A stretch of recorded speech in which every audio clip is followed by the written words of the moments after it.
Hello नमस्कार दोस्तों, एक बार फिर से स्वागत है आपका अपने यूट्यूब चैनल बिट्टू जी के स्टडी में। तो गाइस, मैं लेकर आ गया हूं हमारा लूसेंट निचोड़ का पार्ट 11। यदि आप चैनल में नए होंगे तो सब्सक्राइब कर लेना, और यदि आपको वीडियो पसंद आता है तो please like share and comment. तो चलिए, आज का क्वेश्चन आपकी स्क्रीन पर है। निम्नलिखित में से किस उत्तरी राज्य में गोएचा ला पास स्थित है? तो दोस्तों, इसके राइट आंसर की बात कर लेते हैं हम। तो राइट आंसर होगा हमारा ऑप्शन ए, सिक्किम में है गोएचा ला पास। सिक्किम राज्य में स्थित है गोएचा ला पास, ऑप्शन ए राइट आंसर होगा दोस्तों। अगला है, जेलेपला और नाथुल्ला दर्रा निम्न में से किस राज्य में है? तो दोस्तों, इसके राइट आंसर की बात कर लेते हैं। तो राइट आंसर होगा हमारा ऑप्शन ए, सिक्किम में है जेलेपला और नाथुल्ला दर्रा, सिक्किम राज्य में है, ऑप्शन ए राइट आंसर होगा दोस्तों। अगला क्वेश्चन देख लेते हैं, दादर एवं नागर हवेली की राजधानी कहाँ है? तो दोस्तों, इसके राइट आंसर की बात कर लेते हैं। तो राइट आंसर होगा हमारा ऑप्शन सी, सिलवासा। सिलवासा में है दादर एवं नागर हवेली की राजधानी, सिलवासा में है, ऑप्शन सी राइट आंसर होगा दोस्तों। अगला क्वेश्चन है, नागालैंड की राजधानी कौन सी है? नागालैंड की राजधानी की बात करें हम तो वेरी सिंपल क्वेश्चन है दोस्तों, ऑप्शन बी राइट आंसर होगा, कोहिमा, जो कि नागालैंड की राजधानी है, Kohima, option B right answer होगा। अगला है, मिजोरम की राजधानी। दोस्तों, ये क्वेश्चन है भूगोल से संबंधित क्वेश्चंस लिए हैं मैंने इस कंटेंट में, तो प्लीज़ कंटेंट आपको अच्छा लगता हो तो लाइक कर देना और शेयर भी कर देना। तो चलिए, मिजोरम की राजधानी की बात कर लेते हैं। तो इसका राइट आंसर होगा हमारा ऑप्शन बी, आइजोल। मिजोरम की राजधानी होगी हमारी Aizawl, option B right answer होगा। अगला है, इनमें से कौन केंद्र शासित प्रदेश दमन तथा दीव की राजधानी है? दमन तथा दीव की राजधानी की बात कर लेते हैं। तो ऑप्शन ए राइट आंसर होगा, दमन। केंद्र शासित प्रदेश दमन तथा दीव की राजधानी है दमन, ऑप्शन ए राइट आंसर होगा दोस्तों। अगला है, आंध्र प्रदेश राज्य की राजधानी कौन सी है? आंध्र प्रदेश राज्य की राजधानी की बात कर लेते हैं। तो ऑप्शन ए राइट आंसर होगा दोस्तों, हैदराबाद है आंध्र प्रदेश की राजधानी, ऑप्शन ए हैदराबाद। अगला क्वेश्चन है, निम्नलिखित में से किसे अरेबियन समुद्र की रानी कहा जाता है? निम्नलिखित में से किसे अरेबियन समुद्र की रानी कहा जाता है? दोस्तों, इसके राइट आंसर की बात कर लेते हैं। तो राइट आंसर होगा हमारा ऑप्शन सी, कोची। कोची को अरेबियन समुद्र की रानी कहा जाता है दोस्तों, ऑप्शन सी राइट आंसर होगा। अगला है, नेत्रानी द्वीप कहाँ पर स्थित है? नेत्रानी द्वीप की बात कर लेते हैं दोस्तों। तो यह स्थित है ऑप्शन सी, लक्षद्वीप में स्थित है नेत्रानी द्वीप, ऑप्शन सी राइट आंसर होगा। अगला है, निम्नलिखित में से भिन्न या असंगत को चुने। तो दोस्तों, इसमें जो त्रिपुरा है इसमें अलग राज्य है, ऑप्शन बी राइट आंसर होगा, जो कि असंगत है, ऑप्शन बी राइट आंसर होगा दोस्तों। अगला है, वर्ष 2014 में किस राज्य का जन्म हुआ? मोस्ट इंपॉर्टेंट क्वेश्चन है, एसएससी में पूछा जा चुका है क्वेश्चन। तो इसके राइट आंसर की बात कर लेते हैं। तो ऑप्शन ए राइट आंसर होगा, तेलंगाना राज्य का जन्म हुआ 2014 में, तेलंगाना राज्य की स्थापना की गई, ऑप्शन ए राइट आंसर होगा दोस्तों। बढ़ते हैं हम अगले क्वेश्चन की तरफ। अगला है, किस भारतीय शहर को गुलाबी शहर भी कहा जाता है या पिंक सिटी भी कहा जाता है? दोस्तों, इसके राइट आंसर की बात कर ले तो वेरी सिंपल क्वेश्चन है, जैसे कि आप सभी को पता है जयपुर को पिंक सिटी के नाम से जाना जाता है, ऑप्शन ए राइट आंसर होगा। अगला है, जम्मू कश्मीर की ग्रीष्मकालीन राजधानी। जम्मू कश्मीर की ग्रीष्मकालीन राजधानी है दोस्तों, ऑप्शन बी राइट आंसर होगा हमारा, श्रीनगर। श्रीनगर है जम्मू कश्मीर की ग्रीष्मकालीन राजधानी। अगला है, अरुणाचल प्रदेश की राजधानी कौन सी है? अरुणाचल प्रदेश की राजधानी की बात कर लेते हैं दोस्तों। तो यहाँ पर ऑप्शन सी राइट आंसर होगा, ईटानगर है हमारे अरुणाचल प्रदेश की राजधानी, ऑप्शन सी राइट आंसर होगा दोस्तों। अगले क्वेश्चन की तरफ बढ़ते हैं। अगला है, लस्साडीप सागर, लस्साडीप सी को और किस नाम से जाना जाता है? लस्साडीप सागर को और किस नाम से जाना जाता है? इंपॉर्टेंट क्वेश्चन है दोस्तों, CHSL में पूछा जा चुका है क्वेश्चन। तो इसके राइट आंसर की बात कर लेते हैं। तो इसे और जो अन्य नाम है तो उसका नाम है लक्षद्वीप सागर, इसका अन्य नाम है लस्साडीप सागर का लक्षद्वीप सागर नाम है अन्य, ऑप्शन सी राइट आंसर होगा दोस्तों। अगला है, भारतीय राज्य एवं केंद्र शासित प्रदेश कितने समुद्री तट से संबंधित है?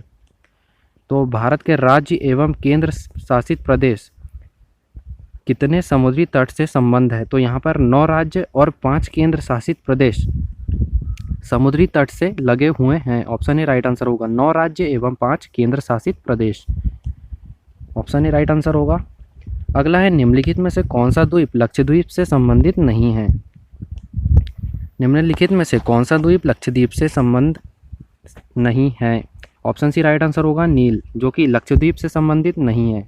नील ऑप्शन सी राइट आंसर होगा दोस्तों। अगला है, निम्नलिखित में से कौन सा क्षेत्रफल के मामले में भारत का सबसे बड़ा केंद्र शासित प्रदेश है? निम्नलिखित में से कौन सा क्षेत्रफल के मामले में भारत का सबसे बड़ा केंद्र शासित प्रदेश है? इसके राइट आंसर की बात कर लेते हैं दोस्तों। तो राइट आंसर होगा ऑप्शन बी, अंडमान निकोबार और द्वीप समूह। ऑप्शन बी राइट आंसर होगा। अगला है, मदुरै शहर किस नदी के तट पर स्थित है? मदुरै शहर किस नदी के तट पर स्थित है दोस्तों? तो इसका राइट आंसर होगा ऑप्शन सी, बेगई। बेगई नदी के तट पर स्थित है हमारा मदुरै शहर। ऑप्शन सी राइट आंसर होगा। अगला है, कौन सा भारतीय राज्य अधिकतम संख्या के अन्य भारतीय राज्यों के साथ अपनी सीमाओं को साझा करता है? तो दोस्तों इसके राइट आंसर की बात कर लेते हैं। तो ऑप्शन सी राइट आंसर होगा, असम। असम एक ऐसा राज्य है अधिकतम जनसंख्या के अन्य भारतीय राज्यों के साथ अपनी सीमाओं को साझा करता है। Assam option C right answer होगा दोस्तों। अगला है, नदी द्वीप मांजुली जो भारत का पहला और एकमात्र द्वीप जिला बन गया है। तो दोस्तों इसके राइट आंसर की बात कर लेते हैं। तो ऑप्शन डी राइट आंसर होगा, असम।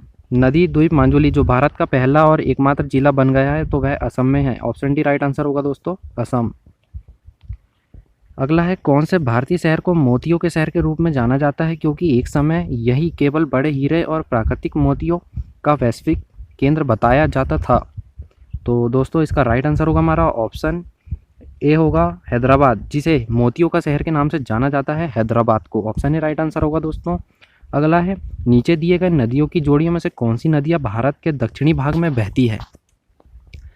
दोस्तों इसके राइट आंसर की बात कर लेते हैं। तो राइट आंसर होगा हमारा ऑप्शन बी, कावेरी और गोदावरी नदी जो है भारत के दक्षिण भाग में बहती है, कावेरी एवं गोदावरी नदी। ऑप्शन बी राइट आंसर होगा दोस्तों। अगला है, अद्वितीय प्रयोगात्मक शहर ऑरोविले कहाँ स्थित है? अद्वितीय प्रयोगात्मक शहर ऑरोविले कहाँ स्थित है? इसके राइट आंसर की बात कर लेते हैं। तो राइट आंसर होगा हमारा ऑप्शन सी, पुडुचेरी में स्थित है दोस्तों। प्रयोगात्मक शहर ऑरोविले पुडुचेरी में स्थित है। ऑप्शन सी राइट आंसर होगा। अगला है, गोदावरी नदी किस राज्य से होकर नहीं गुजरती है? तो गोदावरी नदी जो है गुजरात से होकर नहीं बहती है। ऑप्शन बी राइट आंसर होगा, गुजरात से गोदावरी नदी नहीं बहती है। बात कर लेते हैं गोदावरी नदी के स्थित शहर, तो नासिक जो कि गोदावरी नदी के स्थित बसा हुआ है। अगला है, झेलम, चिनाब और रावी उपनदी है या हम सहायक नदी भी बोल सकते हैं। तो इसके राइट आंसर की बात कर लेते हैं। सिंधु नदी की उपनदी है झेलम, चिनाब और रावी नदी, सिंधु नदी की उपनदी है। ऑप्शन भी राइट आंसर होगा। अगला है, इलाहाबाद के त्रिवेणी संगम तीन नदियों में से निम्नलिखित में से कौन सी नदी भूमिगत नदी है? तो भूमिगत नदी जो है ऑप्शन सी, सरस्वती, जो कि अब विलुप्त हो चुकी है। ऑप्शन सी राइट आंसर होगा, सरस्वती जो कि भूमिगत नदी है। अगला है, कृष्णा नदी विवाद में एक पक्ष नहीं है। तो कृष्णा नदी विवाद में तमिलनाडु नहीं है। ऑप्शन बी राइट आंसर होगा, तमिलनाडु कृष्णा नदी विवाद में नहीं है। अगले क्वेश्चन की तरफ बढ़ते हैं दोस्तों। बांग्लादेश में प्रवेश करने के बाद गंगा मुख्य शाखा को किस नाम से जाना जाता है? देखिए दोस्तों, भारत में गंगा के नाम से जानी जाती है गंगा नदी हमारी, और बांग्लादेश में यह जाने पर गंगा नदी पद्मा नदी के नाम से जानी जाती है। ऑप्शन डी राइट आंसर होगा, पद्मा नदी। गंगा नदी को बांग्लादेश में पद्मा नदी के नाम से जाना जाता है दोस्तों। बढ़ते हैं हमारे अगले क्वेश्चन की तरफ।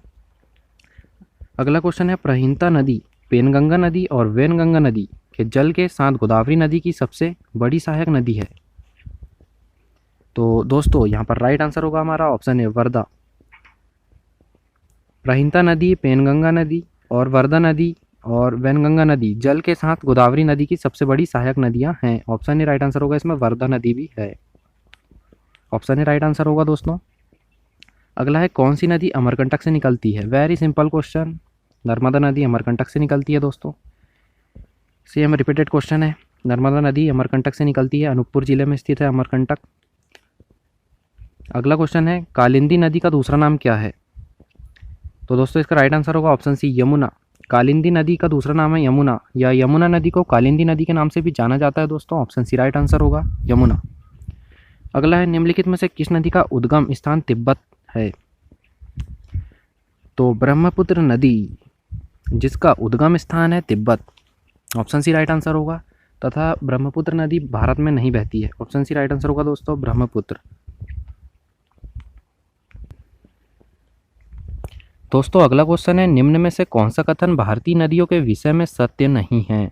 तो इसके राइट आंसर की बात कर लेते हैं। तो राइट आंसर होगा हमारा ऑप्शन सी, हिमालयी नदियाँ बहुत छोटे डेल्टा का गठन करती है। यह कथन सत्य नहीं है, जबकि हिमालयी नदियाँ जो होती है बहुत बड़े डेल्टा का निर्माण करती है। ऑप्शन सी यहाँ पर गलत होगा। अगला क्वेश्चन है, निम्न में से कौन सी एक अंतर्देशीय जल निकासी के साथ एक नदी नहीं है। दोस्तों इसके राइट आंसर की बात कर लेते हैं। तो राइट आंसर होगा हमारा ऑप्शन सी, पेरियार। पेरियार जो है एक अंतर्देशीय जल निकासी के साथ एक नदी नहीं है, Periyar. Option C right answer होगा दोस्तों, पेरियार। अगला है, यालेंग टेसेम्पो का प्रचलित नाम क्या है। इंपॉर्टेंट क्वेश्चन है दोस्तों। ऑप्शन बी राइट आंसर होगा, ब्रह्मपुत्र। यालेंग टेसेम्पो का जो प्रचलित नाम है, ब्रह्मपुत्र नदी को यालेंग टेसेम्पो कहा जाता है, या प्रचलित नाम हम बोल सकते हैं। अगले क्वेश्चन की तरफ बढ़ते हैं। अगला है, इनमें से कौन सी नदी गंगा की सहायक नदी है। मोस्ट इंपॉर्टेंट क्वेश्चन है। तो ऑप्शन बी राइट आंसर होगा दोस्तों, गंडक नदी, जो कि गंगा की सहायक नदी है दोस्तों। ऑप्शन बी राइट आंसर होगा। बढ़ते हैं हमारे अगले क्वेश्चन की तरफ। अगला है, भारत सरकार ने भारत में नदियों को प्रमुख नदियों के रूप में वर्गीकृत किया है। दोस्तों इसका राइट आंसर होगा हमारा ऑप्शन डी, 12। भारत सरकार ने भारत में 12 नदियों को प्रमुख नदियों के रूप में वर्गीकृत किया है। भारत में प्रमुख 12 नदियों को वर्गीकृत किया गया है। अगले क्वेश्चन की तरफ बढ़ते हैं। अगला है, किस नदी को बंगाल का शोक कहा जाता है। मोस्ट इंपॉर्टेंट क्वेश्चन दोस्तों, किस नदी को बंगाल का शोक कहा जाता है। ऑप्शन डी राइट आंसर होगा, दामोदर नदी को बंगाल का शोक कहा जाता है, दामोदर नदी। आज के सेशन का लास्ट क्वेश्चन है दोस्तों, निम्नलिखित नदियों में से कौन सी नदी पश्चिम घाट से निकलती है। जी बिल्कुल राइट आंसर होगा हमारा ऑप्शन बी, कृष्णा नदी पश्चिम घाट से निकलती है। तो दोस्तों ये थे हमारे आज के सेशन के 40 क्वेश्चन। यदि आपको कंटेंट पसंद आया हो तो प्लीज़ लाइक कर देना, शेयर कर देना, और कंटेंट में कुछ कमी हो या दिक्कत हो तो प्लीज़ कमेंट में बताएं। मैं आगे चलकर उसे इंक्रीज़ करूँगा ताकि आपको कंटेंट पसंद आए। तो इसी प्रकार से चैनल में बने रहिए, और नए होंगे तो सब्सक्राइब भी कर लेना और घंटी के बेल आइकन को भी प्रेस कर लेना। तो चलिए दोस्तों, थैंक यू फॉर वॉचिंग। मिलते हैं इसकी नेक्स्ट वीडियो में। जब तक के लिए जय हिंद, जय भारत।